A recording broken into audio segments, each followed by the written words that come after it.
sebelum kita memulai pembelajaran, dipimpin doa dulu. Siapa yang mau mimpin doa?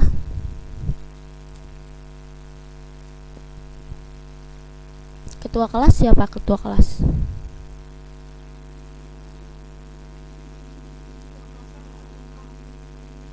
Oh iya, boleh Gina.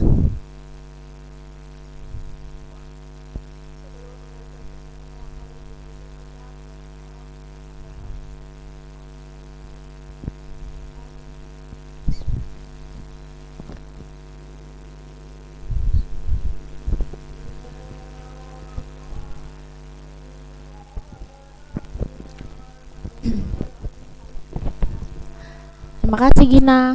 Baik. Terima kasih sudah memimpin doa untuk Gina. Selanjutnya kita absen dulu ya. Adelia belum datang atau izin lagi nih. Adi Kumara. Tadi ada Adi. Adi belum. Akmal. Hadir. Alia. Amelia. Amelia hadir. Anugrah. Akila. Asila.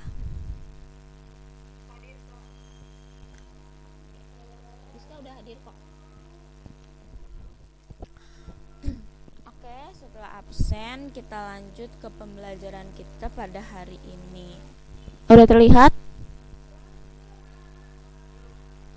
Belum? Udah. Oke. Pada pertemuan kedua, kita akan membahas tentang menstruasi, kehamilan, kelahiran, serta ASI. Nah, kompetensi dasar apa sih yang akan pada materi pertemuan kedua ini? Kompetensi dasarnya yaitu menganalisis hubungan struktur jaringan penyusun organ reproduksi dengan fungsinya dalam sistem reproduksi manusia. Kemudian juga menyajikan hasil analisis tentang dampak pergaulan bebas, penyakit, dan kelainan pada struktur dan fungsi organ yang menyebabkan gangguan sistem reproduksi manusia serta teknologi sistem reproduksi. Nah, tujuan pembelajaran kita apa? Tujuan pembelajaran kita yang pertama menjelaskan siklus menstruasi, yang kedua menjelaskan proses fertilisasi, yang ketiga menjelaskan perkembangan embrio, yang keempat menjelaskan proses kelahiran, serta menjelaskan pentingnya ASI yang terakhir. Kemudian kakak mau nanya dulu sebelumnya. Kalian kalau kakak tanya, kalian harus merespon ya. Kalau kalian tidak merespon, dalam 3 kali kakak manggil, walaupun kalian ada di room Gimit, kakak anggap kalian tidak hadir. Pertama, kita akan membahas tentang apresepsinya dulu. Nah, sebelumnya kakak mau bertanya nih, kira-kira pernahkah kalian mendengar istilah menstruasi? Pernah nggak kalian dengar istilah menstruasi? Pernah.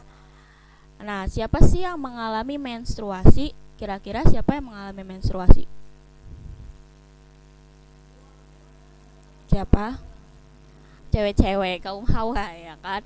Nah, mengapa sih laki-laki kok nggak menstruasi? Kenapa cuma hanya wanita aja yang menstruasi? Kenapa laki-laki nggak menstruasi juga? Gimana tuh kira-kira? Karena nggak ada rahim. Oke, baik Salsa. Nah, benar ya. Kenapa wanita itu mengalami menstruasi? Karena tubuh wanita dengan tubuh anak laki-laki itu berbeda gitu kan. Sehingga mereka tuh tidak bisa menstruasi dan mengandung bayi. Sedangkan kalau pada wanita dia itu memiliki rahim gitu. Mereka tidak bisa menstruasi karena dia tidak memiliki rahim kalau pada pria. Sedangkan kalau wanita itu bisa memiliki rahim sehingga dia bisa mengandung bayi. Itu ya. Udah paham?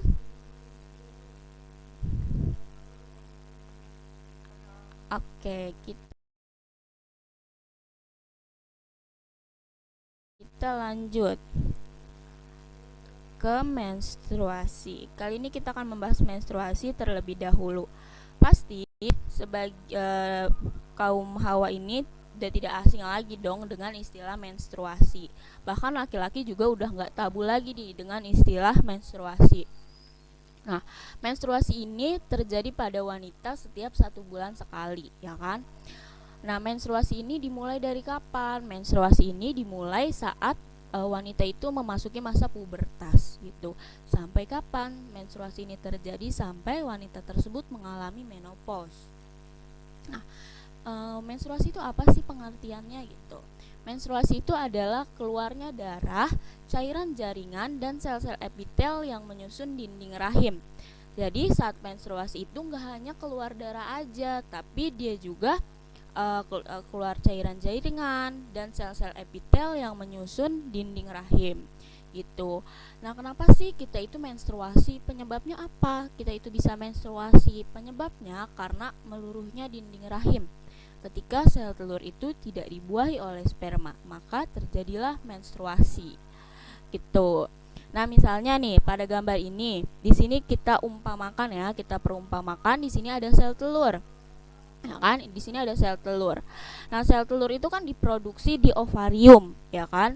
Setelah ovarium memproduksi sel telur, terus sel telur tersebut sudah matang, maka terjadilah peristiwa ovulasi atau melepasnya sel telur dari ovarium. Kemudian sel telur udah lepas dari ovarium, kemudian sel telur tersebut berjalan menuju ke tuba Fallopi. Kemudian akhirnya sel telur tersebut sampai di rahim, ya kan? Nah, si sel telur tersebut tuh harusnya kan dibuahi oleh sel-sel sperma gitu kan. Tapi karena sel telur tersebut tidak dibuahi, ya kan? Kemudian dinding rahim atau endometrium ini kan udah dipersiapkan sedemikian rupa khusus untuk menempelnya sel telur yang telah dibuahi oleh sperma. Tapi karena si sel telurnya tersebut tidak dibuahi, kemudian juga endometriumnya udah menebal, kemudian sel telur dan endometrium atau dinding rahim ini dia itu akan meluruh gitu. Dia itu meluruh, kan endometrium juga banyak mengandung pembuluh darah. Kemudian pembuluh darah pada endometrium pun pecah gitu, sehingga sel telur tersebut dengan dinding rahim ini meluruh, yang kita sebut sebagai menstruasi gitu. Nah, menstruasi ini dipengaruhi oleh hormon estrogen dan hormon progesteron serta hormon LH dan hormon FSH. Ingat, menstruasi itu dipengaruhi oleh 4 hormon, estrogen dan progesteron serta hormon LH dan FSH. Kenapa Kak? Kok dipisah hormon estrogen dan progesteron sama hormon LH dan FSH? Karena hormon estrogen sama hormon progesteron itu diproduksinya di ovarium. Sedangkan hormon LH dan hormon FSH itu dibentuknya atau diproduksinya di hipofisis atau di bagian otak. Tuh, kan kita pada bab sistem koordinasi kita udah belajar tentang hormon-hormon ya. Nah, kita juga di sini akan belajar tentang hormon-hormon gitu. Gimana, udah paham tentang apa itu menstruasi dan penyebabnya serta hormon yang berperan dalam menstruasi? Oke. Kalau kakak kecepatan jelasinnya bilang ya. Menstruasi itu setelah ovulasi, ootit sekunder ini meninggalkan ovarium dan ditangkap oleh si Fimbriae dan masuk ke tuba Fallopi. Fimbria ini adalah dia tuh yang tadi kayak corong tuh bentuknya, terus dia menjumbai-jumbai gitu. Itu namanya fimbria dan masuk ke tuba Fallopi. Kemudian ootit sekunder yang masuk ke tuba Fallopi akan mengalami 2 kemungkinan. Kalau si ootit sekunder ini dibuahi, dia ada 2 kemungkinan, yaitu dibuahi dan tidak dibuahi oleh sel spermatozoa. Kemudian ketika 2 hal tersebut berdampak pada pertumbuhan dinding rahim yang diatur oleh berbagai hormon. Bila tidak terjadi pembuahan, jika ootit sekunder ini tidak dibuahi, akan diikuti dengan peristiwa menstruasi atau haid. Tapi kalau dia terjadi pembuahan atau dia si ootit sekunder ini dibuahi, maka akan jadi peristiwa kehamilan gitu. Kalau tidak dibuahi jadi menstruasi peristiwanya. Kalau dia dibuahi ootit sekunder itu, maka akan terjadi kehamilan. Menstruasi ini mengalami 4 fase, yaitu fase menstruasi, praovulasi, ovulasi, dan pasca ovulasi. Nih, ini adalah sistem reproduksi pada manusia. Ini adalah siklus menstruasi. Kita kakak mau ajarin dulu cara baca grafiknya. Ini adalah hormon grafik dari hormon-hormon. Hormon yang berperan tadi ada FSH, LH, estrogen, serta progesteron. Nah, hormon gimana cara bacanya Kak si hormon ini gitu. Terus ini kan hormon estrogen ya. Hormon estrogen ini awalnya ini dia datar ya kan. Diproduksinya berarti sedikit. Kemudian lama-lama hormon estrogen itu naik gitu. Berarti dia sedang diproduksinya itu banyak diproduksi. Kemudian sampai pada puncaknya pada fase ini, kemudian si hormon estrogen itu turun lagi, naik lagi dan turun lagi gitu.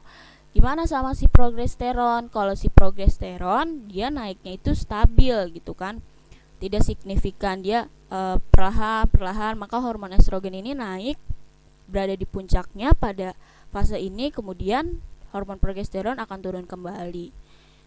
Terus kalau FSH dan LH, kalau hormon FSH ini berbeda dengan hormon-hormon yang lain.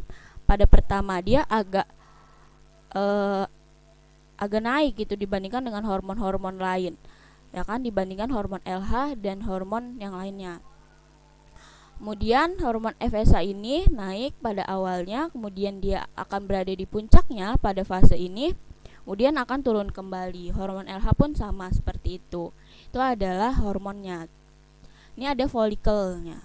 Ini adalah folikel. Kemudian ini adalah dinding rahim. Nah, dinding rahim ini akan meluruh. Kemudian setelah dia mengalami peluruhan, dia akan menebal kembali. Kemudian nanti akan meluruh lagi. Begitu seterusnya. Nah, kita masuk ke sistem siklus menstruasi. Kalian perhatikan kakak baik-baik, dengerin, ini penting ya. Biasanya suka keluar di ujian nasional atau selalu TBK. Nah, tadi kan ada 4 fase, yaitu pertama fase menstruasi, ya kan. Fase menstruasi ini terjadi ketika hari ke-0 sampai hari ke-7. Hari ke-0 sampai hari ke-7 itu disebut dengan fase menstruasi.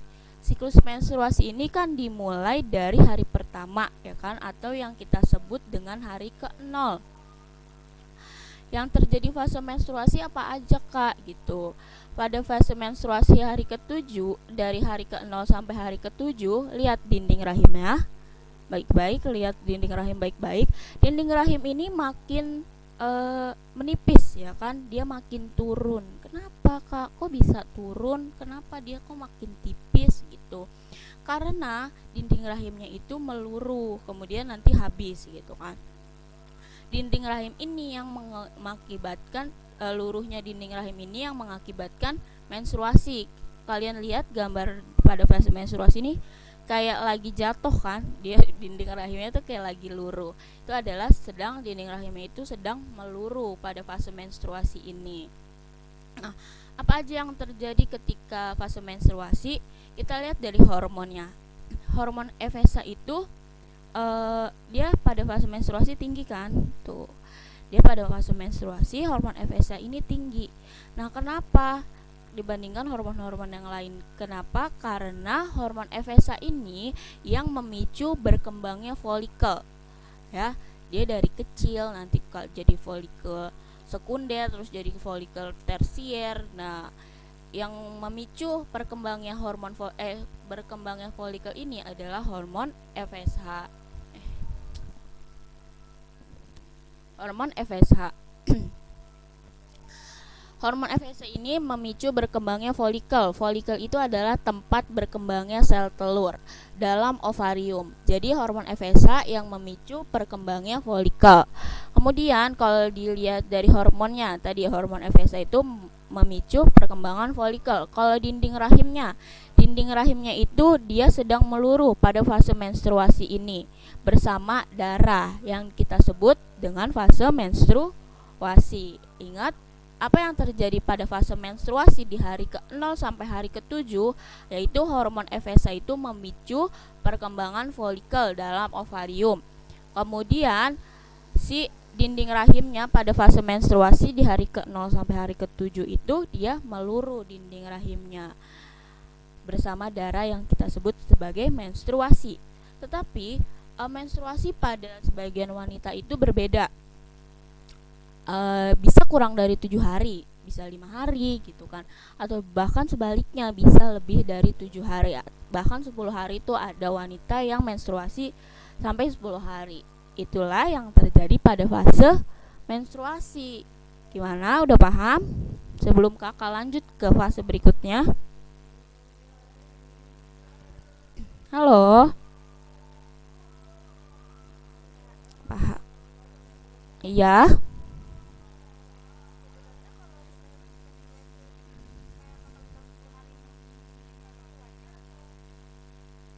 Wajar kok gitu, jadi jangan takut.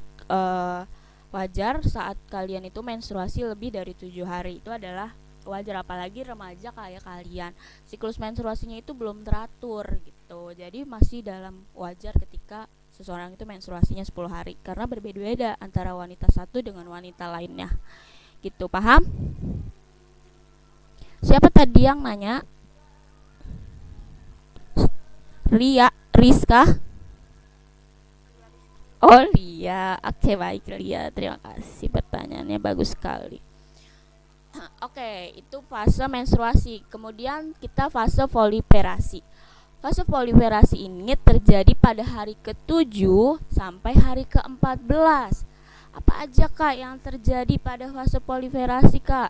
Jadi pada fase voliferasi, Kakak mau cek dulu ya, ada yang masuk atau enggak? Kasihan dia mau masuk. Ada tuh kan.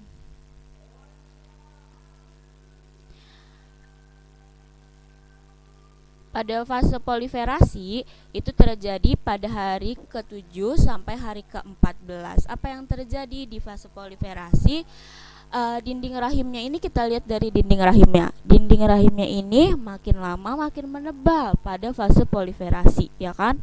Tadinya dia ngeluruh nih. Terus di fase voliferasi ini makin lama dia itu makin menebal.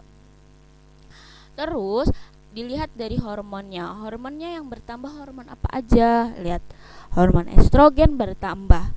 Terus juga hormon FSH bertambah. Hormon LH juga meningkat, ya kan? Itu pada fase voliferasi. Selain itu, pada fase voliferasi ini folikelnya berkembang hingga matang, dari kecil, kemudian folikel tersebut berkembang hingga folikel tersebut matang. Nah, saat folikel ini berkembang, folikel inilah yang menghasilkan hormon estrogen dan juga hormon progesteron. Nah, fungsinya apa setelah hormon estrogen dan progesteron itu diproduksi oleh si folikel? Hormon estrogen dan progesteron itu yang memicu perkembangannya dinding rahim untuk menebal. Jadi yang kenapa dia menebal dinding rahimnya? Karena dia dipicu oleh hormon estrogen dan hormon progesteron. Nah, hormon estrogen ini hormon estrogen udah diproduksi nih oleh si folikel. Nah, hormon estrogen juga mulai memproduksi hormon LH dan hormon FSH. Kenapa hormon FSH dan hormon LH naik juga dalam fase voliferasi ini? Karena dia diproduksi oleh si hormon estrogen. Jadi hormon estrogen ini memicu untuk diproduksinya hormon FSH dan hormon LH di hipofisis di otak gitu. Paham fase voliferasi? Iya, dindingnya di fase voliferasi mulai menebal. Cuma hormon yang naik itu hormon estrogen dan hormon FSH dan LH. kenapa dia si hormon estrogen ini dihasilkan karena folikel tersebut, karena folikel memproduksi hormon estrogen dan hormon progesteron. Kemudian si hormon estrogen juga memicu naiknya hormon FSH dan hormon LH itu di fase proliferasi. Kemudian ada namanya fase ovulasi. Fase ovulasi itu terjadi pada hari keberapa? Pada hari ke-14 itu terjadi peristiwa ovulasi. Ya kan, jika dilihat dari gambar, hari ke-14 ini yang titik-titik putus ini adalah fase ovulasi.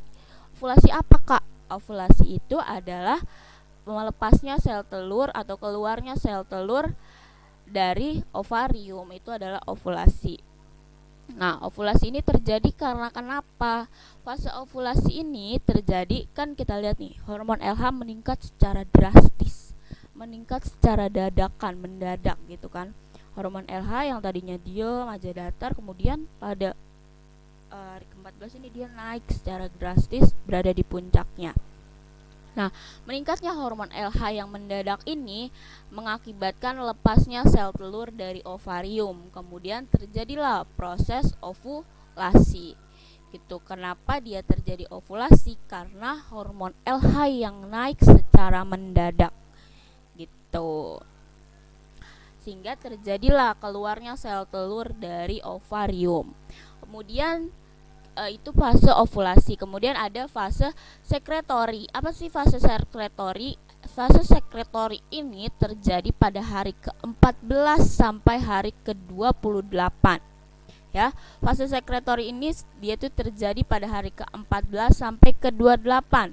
Fase sekretori ini setelah sel telur meninggalkan ovarium, kemudian sel telur ini akan berjalan menuju tuba falopi. Ya, tadi tuba falopi yang berbentuknya seperti corong tadi loh, yang kayak tabung. Nah, dia masuk sel telur itu ke tuba falopi, kemudian dia itu akan berjalan gitu kan, akan berjalan menuju ke rahim. Seharusnya di dalam tuba falopi tadi, seharusnya sel telur tersebut itu dibuahi oleh sel sperma. Tetapi karena si sel telur itu tidak dibuahi oleh si sel sperma, pada hari ke-28 sel telur itu sampai di rahim. Sementara dinding rahim itu kan terus menebal dari hari ke-14 sampai ke-28, ya kan, dinding rahimnya makin tebal. Nah, karena dia tidak dibuahi sel telurnya oleh sel sperma, maka akan terjadi lagi menstruasi lagi nantinya. Nah, apa yang terjadi selain itu pada fase sekretori?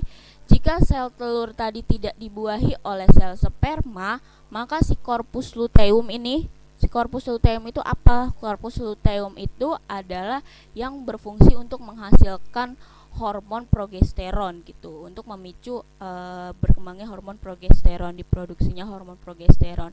Di mana hormon progesteron itu berfungsi untuk mempertebal dinding rahim. Nah, jika sel telur tersebut tadi dia tidak dibuahi oleh sel sperma, maka si corpus luteum ini dia akan tidak lagi memproduksi si hormon progesteron dan hormon estrogen. Nah, jika hormon progesteron dan estrogen ini rendah, maka nanti dinding rahim itu akan meluruh dan pembuluh darah yang ada di dinding rahim juga akan pecah, sehingga pada hari ke-28 menstruasi itu terulang kembali. Itu gimana, paham tentang proses menstruasi, siklus menstruasi? Halo, paham? Kakak kecepatan nggak? Nah, saat dalam setiap perkawinan, sel sperma ini yang dihasilkan setiap satu kali perkawinan itu banyak yang sperma yang dihasilkan, ratusan bahkan jutaan sel sperma yang dihasilkan saat proses perkawinan. Tetapi hanya ada satu sel sperma yang akan membuahi sel telur. Jadi kalian ini adalah Jadi kalian ini adalah orang-orang yang terpilih, orang-orang yang beruntung yang bisa masuk ke dalam sel telur, yang bisa membuahi sel telur. kan banyak ya tadi ya kan, ada ratusan bahkan jutaan ribu sel sperma saat terjadi perkawinan, tapi hanya ada satu sel sperma aja yang bisa membuahi satu sel telur. Terus yang lainnya kemana kak?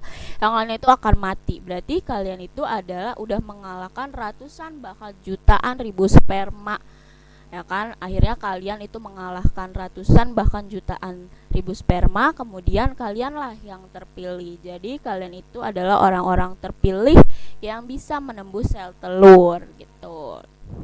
Nah, gimana kak proses fertilisasi?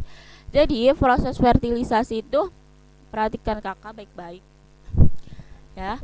Proses fertilisasi itu terjadi ketika dimulai dari ovulasi. Ovulasi, ingat, adalah pelepasan sel telur dari ovarium, ya kan? Kemudian sel telur ini udah keluar sel telur tersebut dari ovarium. Kemudian sel telur tersebut masuk menuju ke tuba falopi. Ini kan, ini sel telur tersebut masuk ke dalam tuba falopi. Kemudian di tuba falopi ini, si sel telur ini akan dibuahi oleh sel sperma. Jadi sel sperma dari luar akan berenang sampai ke tuba falopi. Nah, kemudian ada sel telur nih yang datang gitu kan. Kemudian nanti sel telur dan sel sperma bertemu, kemudian terjadilah proses fertilisasi atau proses pembuahan. Kemudian sel sperma ini akan masuk ke dalam si sel telur. Si sperma masuk ke dalam sel telur. Kemudian setelah si sperma masuk ke dalam sel telur, udah bergabung si sel sperma dengan sel telur, maka disebut dengan fertilisasi atau pembuahan. Nah, setelah sel telur yang udah dibuahi, nanti sel telur ini akan berjalan menuju ke tuba falopi. Kemudian menuju ke tuba falopi ini akan jalan lagi ke rahim atau uterus. Nah, si dinding-dinding rahim ini atau si endometrium ini udah menebal, ya kan, yang khusus dipersiapkan untuk menempelnya sel telur yang telah dibuahi oleh sperma. Kemudian jalan sel telurnya udah sampai, kemudian dia nempel deh di endometrium gitu. Nah, dia itu ketika udah menempel, saat itulah terjadi proses kehamilan gitu. Itulah cerita dari proses fertilisasi. Terus setelah dia terjadi fertilisasi, setelah si sel sperma ini masuk ke dalam sel telur, ya kan, ini sperma masuk ke dalam sel telur dan terjadi proses fertilisasi. Kemudian setelah jadi proses fertilisasi akan terjadi pembelahan sel dari 2 sel, kemudian jadi 4 sel, kemudian jadi 16 sel gitu. Ini disebut dengan fase zigot. Kemudian setelah itu dia akan menjadi embrio. Nah, ini adalah embrio ketika 4 minggu gitu. Udah ada kantong amnionnya. Apa aja sih yang akan terjadi ketika embrio tersebut udah masuk ke 4 minggu gitu? Apa aja yang akan terjadi ketika embrio udah masuki 4 minggu? Jadi embrio ini akan melekat pada rahim dan akan membelah menjadi 3 lapisan, ya kan? Jadi si embrio ini nanti akan membelah jadi 3 lapisan yang nantinya akan menjadi organ untuk si individu baru tersebut. Ya, ingat, di 4 minggu embrionya melekat pada rahim dan membelah jadi 3 lapisan untuk nantinya menjadi organ. Kemudian apa yang terjadi ketika si janin ini kemudian udah jadi embrio kan tadi, kemudian nanti lama-kelamaan si embrio ini berubah akan menjadi janin, berkembang menjadi janin. Nah, ini adalah janin ketika 16 minggu. Apa yang terjadi ketika janin memasuki 16 minggu gitu. Nah, si janin ini udah ada tali pusarnya 16 minggu, ya kan? Nah, apa aja yang terjadi? Leher janin ini mulai memanjang dan kepalanya ini udah mulai tegak, ya kan? Ini gambar nggak jelas tapi ya kurang jelas dari yang biasanya. Dari gambar pada usia janin 16 minggu, kemudian dia lehernya mulai memanjang dan kepalanya semakin tegak. Terus juga jari kaki dan jari tangannya itu sudah terbentuk, ya kan, jari kaki dan jari tangannya itu sudah terbentuk. Kemudian kuku-kukunya pada ujung jari juga udah terbentuk. Kemudian rambut kepala dan alis itu mulai tumbuh, rambut kepala dan alis itu udah mulai tumbuh. Kemudian akan tumbuh rambut halus di seluruh tubuh. Jadi akan ada rambut halus di seluruh tubuh. Fungsinya apa rambut halus tersebut? Fungsinya sama kayak kucing, bulu-bulu kucing. Fungsinya untuk menghangatkan kucing dari ketika suhu tersebut itu di bawah normal atau saat dingin. Si bulu-bulu kucing itu biasanya kan berfungsi untuk menghangatkan si tubuh kucing. Sama kayak rambut halus di seluruh tubuh janin ini, fungsinya untuk menghangatkan janin. Gitu. Nah, pada janin 16 minggu makin aktif menggerakkan tangan dan juga janin tersebut membuat gerakan menendang. Jadi saat 16 minggu atau 4 bulan berarti. Saat 4 bulan si janin itu udah bisa menendang, udah bisa melakukan gerakan menendang. Saat janin 38 minggu dari plasentanya nih. Nah, saat janin usia 38 minggu itu sistem peredaran darah, otot dan tulang itu sudah berkembang secara sempurna. Terus lemak di atas kulitnya bayi itu udah menghilang. Terus kepalanya itu udah ada di bawah, bayinya berputar dengan kepala menghadap ke bawah di dalam rahim. Jadi kepalanya itu udah berputar ke bawah, dan bayi kalau udah berputar ke bawah, kepalanya menghadap ke bawah, berarti dia sudah siap untuk dilahirkan. Itulah perkembangan embrio dari proses fertilisasi, kemudian dia jadi zigot, kemudian dia jadi embrio sampai dia jadi janin dan akhirnya dilahirkan. Itu adalah cerita singkatnya. Kemudian kelahiran, hormon apa aja sih yang berperan dalam proses kelahiran? Ada hormon relaksin, yaitu perenggangan otot pada simfisis pubis.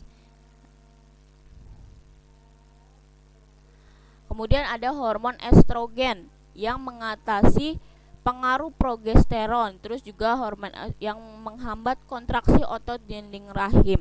Kemudian ada hormon prostaglandin yang dihasilkan oleh semua sel. Fungsinya itu sama dengan hormon estrogen.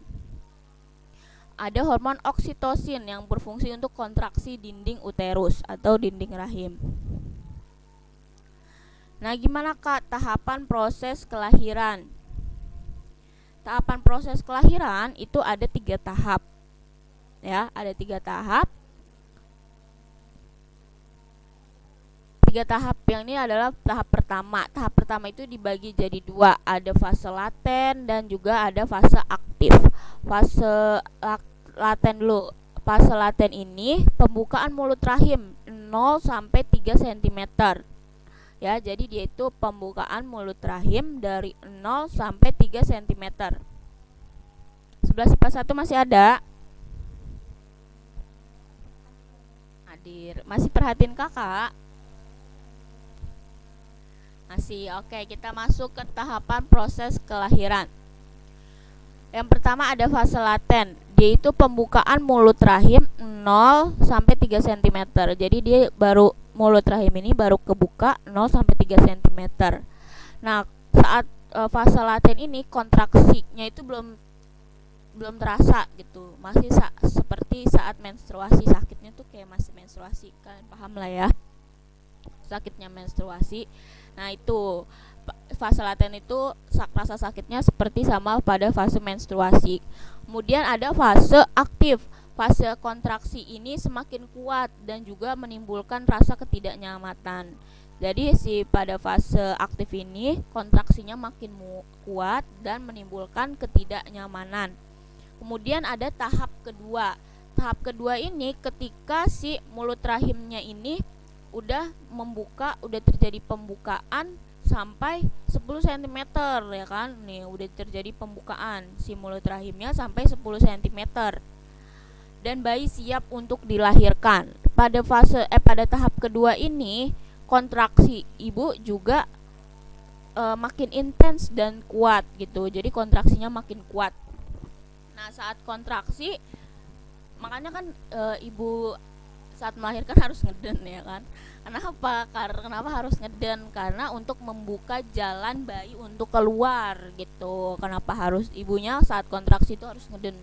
Kemudian untuk membuka jalan bayi untuk keluar. Nah, udah keluar nih bayinya ya kan. Si janinnya udah keluar.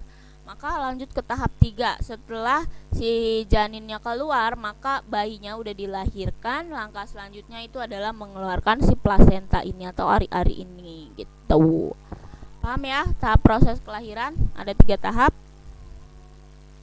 Laten, aktif, tahap kedua dan tahap ketiga. Paham?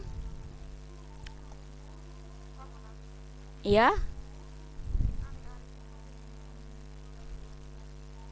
Kan ini ya apa namanya, setelah dia udah lahir maka dikeluarin lagi, ibunya ngeden lagi untuk mengeluarkan plasenta gitu. Paham? Oke. Ya, pembahasan kita pada pertemuan kedua. Ada yang mau nanya atau ada yang kurang paham?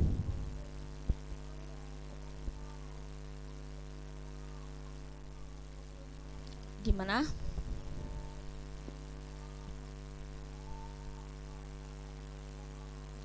Ada yang tadi siapa yang nanya ya?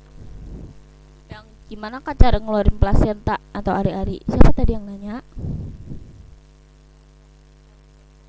Oh, Salsa.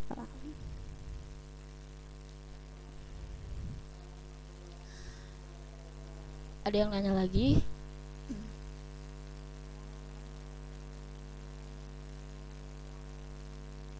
Oke, kalau nggak ada yang nanya, kakak yang nanya ya, biar pembelajaran kita tidak hanya satu arah, kakak aja yang menjelaskan. Jadi kalian juga terlibat aktif dalam pembelajaran. Oke. Apa ya?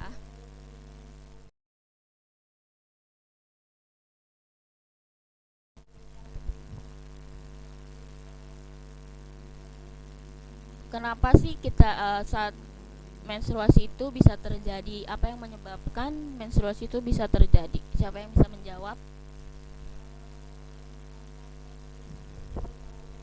Kenapa menstruasi itu bisa terjadi? Apa yang menyebabkan menstruasi itu terjadi? Siapa tuh? Adi. Boleh Adi? Uh-uh. Oke, betul. Bagus sekali Adi jawabannya. Terima kasih. Nah, terus hormon apa aja sih yang berperan dalam proses menstruasi? Siapa yang bisa menjawab?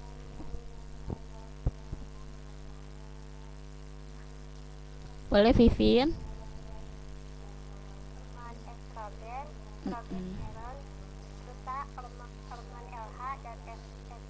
Iya betul. Terima kasih Vivin. Jawabannya bagus sekali.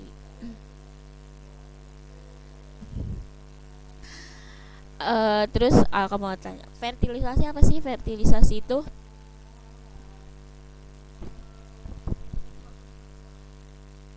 Salsabila. Yang lain yang mau melengkapi jawaban dari Salsabila apa sih fertilisasi? Betul, pembuahan, tapi mau lebih lengkap gitu. Siapa nih? Boleh siapa dulu nih? Umu dulu. Apa mau?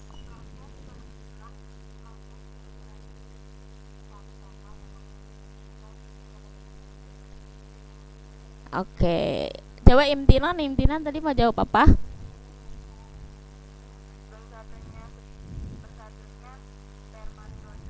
Mm-mm. Oke, Bu. Makasih Imtinan, terus juga Umu dan juga Salsabila sudah menjawab, merespon pertanyaan kakak. Betul ya semua jawabannya. Fertilisasi adalah pembuahan atau bisa disebut dengan pembuahan, yaitu bertemunya inti sel telur dengan inti sel sperma, singkatnya gitu. Untuk memberi nutrisi. Oke. Ya begitu. Terima kasih Vivin, jawabannya bagus sekali. Itu aja kali ya, karena terima kasih kalian telah merespon kakak dengan baik, jawaban dengan jawaban yang bagus dan tepat gitu. Nah, Sebelum mengakhiri pembelajaran, coba dong kakak mau siapa yang bisa mengutarakan kesimpulan apa yang telah kita pelajari pada hari ini. Coba siapa yang bisa? Kesimpulan pada hari ini, siapa yang bisa? Kakak random ya, kakak tunjuk. Amel, bisa Mel? Coba Mel, kesimpulan pada hari ini apa Mel? Kita belajar apa Mel? Mel? Amel ada Mel?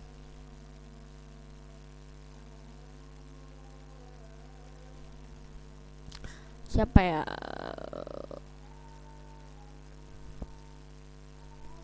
Akila ada Akil. Akila.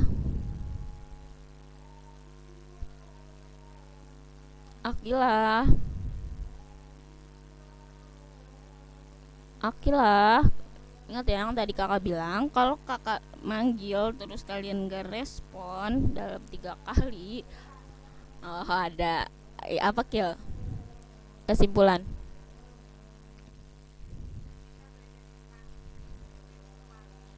Terus? Iya.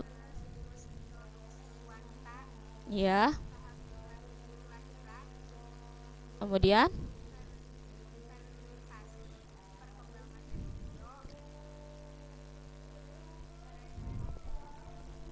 Ya.